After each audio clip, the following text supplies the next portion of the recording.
All India Muslim उलेमा board मुसलमानों की एक संस्था है। महाराष्ट्र में विधानसभा चुनाव होने हैं, 20 नवंबर को वोटिंग है, 23 तारीख को नतीजे आ जाएंगे। महाराष्ट्र की डेमोग्राफी बड़ी संख्या में रोहिंग्या के आने से बदली है और मुस्लिम समुदाय के व्यक्तियों ने, इन बोर्ड जैसे संस्थाओं ने ऐलान किया है कि महाविकास अघाड़ी को एक तरफा वोट डालना है। तो एक तरफा वोट डालने के एवज में उनके कुछ मांगे हैं जो पहले उन्होंने जो लेफ्टिस्ट हैं, कांग्रेस गठबंधन की जो पार्टियां हैं, उनके सामने रखी हैं, और कुछ मांगे चुनाव के बाद मनमानी होती हैं जो पर्दे पीछे डिस्कस हो जाती हैं। तो इस संस्था ने खुले तौर पर कांग्रेस, शिवसेना जो उद्धव ठाकरे वाली है और एनसीपी शरद पवार वाली है, इस महाविकास अघाड़ी गठबंधन के सामने अपनी कुछ प्रमुख मांगे रखी है, जिनको रखने के बाद आप चौंक जाएंगे कि ये मांगे सीधे सीधे कानून और संविधान को चेतावनी देने वाली है और इस देश के कॉन्स्टिट्यूशन के अनुसार नहीं, जो शरिया कानून होता है, जहाँ पर मुस्लिम राष्ट्रों में उनका अपने धर्म के इर्द गिर्द शासन होता है, उसकी कवायद इस देश में देखने को मिले। एक एक करके आपकी स्क्रीन पर मैं दिखाना चाहूँगा कि आतंकवाद के केस में महाराष्ट्र की जेल में बंद सभी मुस्लिम लोगों से केस वापस लिया जाए। 1992 में जो ब्लास्ट हुए थे और भी आतंकवाद जैसी गतिविधियों में मुस्लिम समुदाय के व्यक्ति जो जेल में सड़ रहे हैं, उनको ये बोर्ड इनोसेंट मानता है, मासूम मानता है, उनको छोड़ देना चाहिए। क्यों? क्योंकि कानून के हिसाब से तो वो गलत हैं, लेकिन धर्म के हिसाब से वो जिहाद कर रहे हैं, इसलिए वो मासूम है, उनको छोड़ देना चाहिए। ये पहली मांग है। दूसरी मांग है वक्फ बोर्ड को एमवीए की सरकार 1000 करोड़ रुपए देगी। 1000 करोड़ महाराष्ट्र वक्फ बोर्ड में देने हैं अगर मुसलमानों का एक तरफा समर्थन चाहिए है तो। बहुत सारी मांगे, एक एक करके बताता हूँ मैं। तीसरा, महाराष्ट्र में सर्वे करवाकर वक्फ बोर्ड को 500 एकड़ ज़मीन, 500 एकड़ ज़मीन। वक्फ बोर्ड का बड़ा इश्यू चल रहा है आजकल, वक्फ बिल भी आ गया है, उसके अंतर्गत कार्रवाई भी होनी है, उसके चारों तरफ आडंबर भी बनाया जा रहा है कि ये ज़मीन अडानी को देनी है, लेकिन वास्तविकता आप सब कुछ जानते होंगे, जो इलीगल इंक्रोचमेंट हो रखा है। आज भी वर्तमान की स्थिति बता रहा हूँ, कर्नाटक के बेंगलोर में जो पोस्ट एरिया हैं, मेजेस्टिक हो गया, अयंगर रोड हो गया, वो तमाम मेन में जो पोस्ट एरिया जहाँ मार्केट है पूरी उसके ऊपर वक्फ बोर्ड ने दावा ठोक दिया कि ये हमारी प्रॉपर्टी है। इस तरीके से दावा ठोक देना और कांग्रेस की राज में वक्फ बोर्ड को गैर कानूनी तरीके से अपनी मन मर्जी से इतना मजबूत बना दिया कि कहीं दावा ठोक दिया वो ज़मीन होने की, और जो विक्टिम है वो फिर चक्कर काटता रहे, उसको कुछ हासिल ही नहीं होता अंततः। तो वक्फ बोर्ड को लेकर इतनी बड़ी बड़ी मांगे की जा रही हैं कि 500 एकड़ ज़मीन देना और 1000 करोड़ रुपये देना। चौथी मांग, महाराष्ट्र में किसानों के कब्जे में जो 400 एकड़ खेत हैं, उसे किसानों से लेकर वक्फ बोर्ड को दिया जाए। वाह!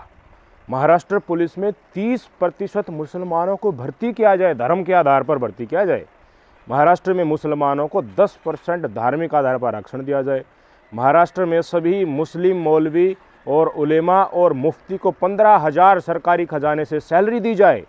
मोदी सरकार जो वक्फ बोर्ड पर नया कानून ला रही है, उस कानून का विरोध कांग्रेस, उद्धव ठाकरे और शरद पवार करेंगे और उसे महाराष्ट्र में लागू नहीं होने देंगे। महाराष्ट्र के सभी जिलों में दरगाह मस्जिद बनवाने के लिए सरकार फंड देगी।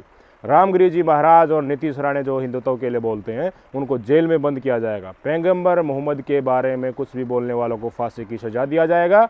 महाराष्ट्र राज्य वक्फ बोर्ड में 500 मुस्लिम को महाराष्ट्र सरकार की तरफ से भर्ती किया जाएगा, जिन्हें पूरी सैलरी और पेंशन महाराष्ट्र सरकार देगी।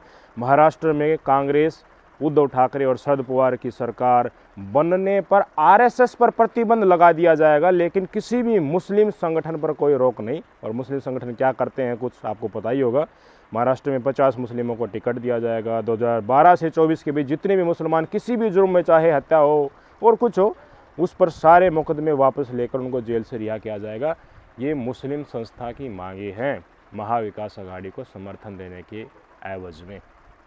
बहुत सारी मांगे आपको ऐसी दिखी होंगी जो संविधान और कानून को तार तार करते हैं, लेकिन इनकी किताब के हिसाब से जो शरिया या गजवाए हिंद का जो इनका सपना है, उसके हिसाब से बिल्कुल सूटेबल इनको लगती हैं और ये मान लेनी चाहिए।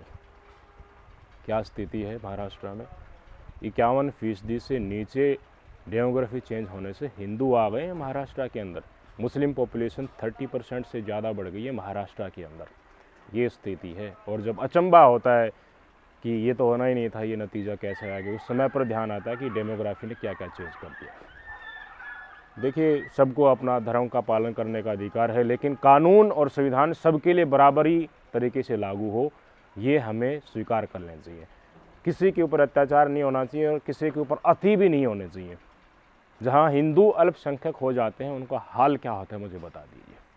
मुस्लिम अल्पसंख्यक में है हिंदुस्तान में, लेकिन उनकी पॉपुलेशन लगातार बढ़ रही है, सारी सरकारी सुविधाएं उनको दी जा रही हैं, लेकिन क्या यह स्थिति हिंदुस्तान में ही जिन इलाकों में हिंदू की संख्या कम हो जाती है, मुस्लिम ज़्यादा है, वहाँ हालत क्या होती है। झारखंड की तस्वीरें आ रही हैं, कुछ वीडियो मैं आपको प्ले भी करके दिखाना चाहूँगा कि किस तरीके से जहाँ मुस्लिम बहुल इलाका हिंदू थोड़े रहते हैं तो वहाँ डीजे और प्रोसेसन कराने की ये भी अनुमति नहीं, उनको डराया जाता है, धमकाया जाता है, उनके ऊपर अत्याचार किया जाता है, उनको कुआं नहीं दिया जाता है। झारखंड की तस्वीरें दिखा रहा हूँ।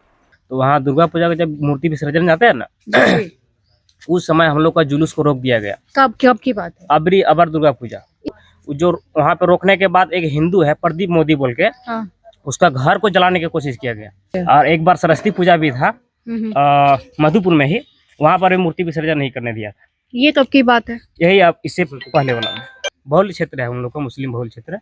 तो वहाँ पे जहाँ अल्पसंख्यक हो जाते हैं हिंदू, हाँ। वहाँ पर दबाव बनाते हैं, साइड से निकालने के लिए बोलते हैं। मतलब मेन रोड है उसमें नहीं जाने देते, आप साइड से निकाल के ले जाइए। हम लोग का गांव टोले मोहल्लों से आप नहीं निकाल सकते। क्यों?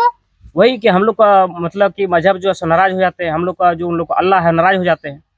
अरे बाबा रो नहीं, कुएं लिखा है, कुएं में तो वो नहीं मिला, लेके गई वहाँ, मतलब हिंदू समाज है, इसको कुएं नहीं मिलेगा। किसने कहा है? मंत्री यहाँ का आप कहाँ हुसैन- गए, कब गए बताइए हुसैन मुझे। अंसारी। ये देश की तस्वीर है। बांग्लादेश में क्या हो रहा है, लगातार हिंदू समुदाय के लोगों को टारगेट किया जा रहा है। वीडियो आ रही हैं, वहाँ की सेना और पुलिस हिंदू समुदाय के लोगों को चुन चुन कर टारगेट कर रही है, चुन चुन कर टारगेट पीट रही है।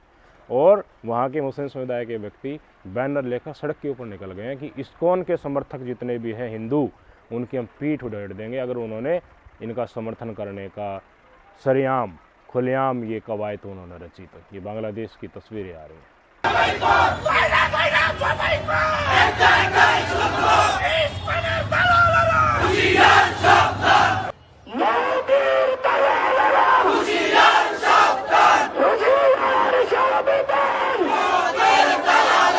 1951 में कभी बांग्लादेश में बड़ी संख्या में हिंदू होते थे, आज 7.5% रह गए हैं।